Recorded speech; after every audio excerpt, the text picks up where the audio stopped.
সম্মানিত দর্শক আসসালামু আলাইকুম। আশা করি আল্লাহ তাআলার অশেষ রহমতে সকলেই খুব ভালো আছেন। আজকে বিকেল বেলায় ছাগলগুলোকে কিছুটা নেপিয়ার ঘাস খেতে দিয়েছি। ছাগলগুলো বেশ ভালোভাবেই খাচ্ছে। তো আজকের এই ভিডিওতে আমি আপনাদেরকে আমার ছাগলের রাতে থাকার ঘরটা দেখাবো। আর আজকের এই ভিডিওটি তৈরি করার উদ্দেশ্য হলো আমার এক শুভাকাঙ্ক্ষী আপু আমার ছাগলের ঘরটা দেখতে চাচ্ছেন। যদিও আমি কালকে তাকে দেখানোর কথা ভেবেছিলাম, কিন্তু কালকে বিকেল বেলায় যখন আমি ভিডিওটা শুট করছিলাম তখন আকাশ অনেকটাই মেঘাচ্ছন্ন ছিল। যার ফলে ছাগলের ঘরের মধ্যে গিয়ে দেখলাম যে কোনোভাবেই ভালো ফুটেজ নেওয়া যাচ্ছে না। এ কারণে আমি কালকে তাকে দেখাতে পারিনি। এজন্য আমি আন্তরিকভাবে দুঃখিত। এজন্য ভাবলাম যে আজকে বিষয়টা আপনাদের সঙ্গে শেয়ার করা যাক। কিন্তু সমস্যা হলো আজকে বিকেল বেলাতেও আমি যখন ভিডিওটা শুট করছি তখন দেখছি যে ঘরের মধ্যে অনেকটাই অন্ধকার হয়ে রয়েছে। এজন্য আমি ছাগলের ঘরের লাইটটা জ্বালিয়ে নিয়েছি, তারপরেও খুব একটা ভালো ফুটেজ নেওয়া যাবে কিনা আমি ঠিক বলতে পারছি না।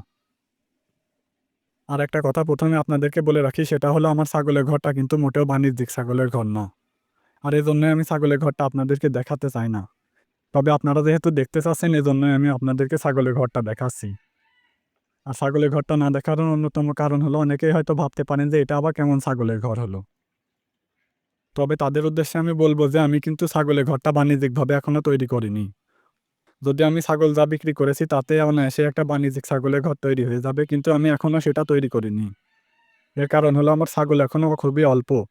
আর তাছাড়া আমি ছাগল বিক্রি করে সবসময় তাদের জন্য ঘাসের জমি লিজ নেওয়ার চেষ্টা করি। এর ফলে এখনো আমি ছাগলের বাণিজ্যিক ঘর তৈরি করিনি। তবে ভবিষ্যতে আশা আছে যে আমি একটা বাণিজ্যিক ছাগলের ঘর তৈরি করব। আর যদি করি তাহলে তো আপনাদেরকে দেখাবোই। তো চলুন বাড়তি কথা না বলে আপনাদেরকে ঘরটা এখন দেখাই।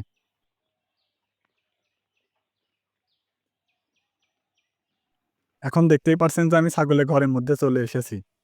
কিন্তু বিকেল হয়ে যাওয়ার কারণে ভালো ফুটেজ নেওয়া সম্ভব হচ্ছে না। এজন্য মনে হচ্ছে যে ছাগলের ঘরের মেঝেটা ভিজে স্যাঁতসেঁতে হয়ে রয়েছে। কিন্তু ছাগলের ঘরের মেঝেটা কিন্তু সম্পূর্ণই শুকনা। কিন্তু ছাগল থাকার কারণে জায়গাটা এমন কালার হয়ে গেছে। আর দেখতেই পারছেন যে ছাগলের ঘরের মধ্যে কোনো প্রকার চৌকি বা মাচা কিছুই নেই। তাহলে আবার আপনারা ভাবতে পারেন যে ছাগলগুলো হয়তোবা মেঝেতে থাকে। কিন্তু আমি আপনাদেরকে বলব আমার ছাগলগুলো কিন্তু মেঝেতে থাকে না। আমার ছাগলের ঘরের মধ্যে ২ টা চৌকি দেওয়া হয় যেগুলোতে তারা রাতের বেলায় শুয়ে থাকে। কিন্তু সকাল বেলায় আবার চৌকিগুলোকে বাইরে বের করে রোদে দেওয়া হয়। আর প্রতিদিনের ন্যায় ছাগলের চৌকি ২ টাকে বের করে রোদে দেওয়া হয়েছে। তবে রোদ পড়ে গেলেও চৌকি ২ টাকে এখনো এখানে আনা হয়নি। এর কারণ হলো চৌকি ২ টাকে একা, একা আনা যায় না। আর আপনারা ছাগলের যে ঘরটা দেখতে পাচ্ছেন এটা কিন্তু সম্পূর্ণ আমার নিজের হাতে তৈরি। শুধুমাত্র উপরে যে টিনের চাল রয়েছে এটাও মিস্ত্রি দিয়ে তৈরি করে নেওয়া হয়েছে। আর আপনারা লক্ষ্য করেছেন যে ছাগলের ঘরের দরজা ২ টা। একটা দরজা দিয়ে ছাগলগুলো তাদের দিনে থাকার জায়গাতে যায়। আর অন্য দরজাটা দিয়ে আমাদের বাড়ির মধ্যে যাওয়া যায়। আর এর আগেও আমি অনেক ভিডিওতে বলেছি যে আমার ছাগলের খামারটা কিন্তু আমার বাড়ির সাথেই। তো যাই হোক, পরিবেশ অন্ধকারাচ্ছন্ন থাকার কারণে আপনাদেরকে আমি ভালোভাবে ঘরটা দেখাতে পারলাম না, এজন্য আমি আন্তরিকভাবে দুঃখিত।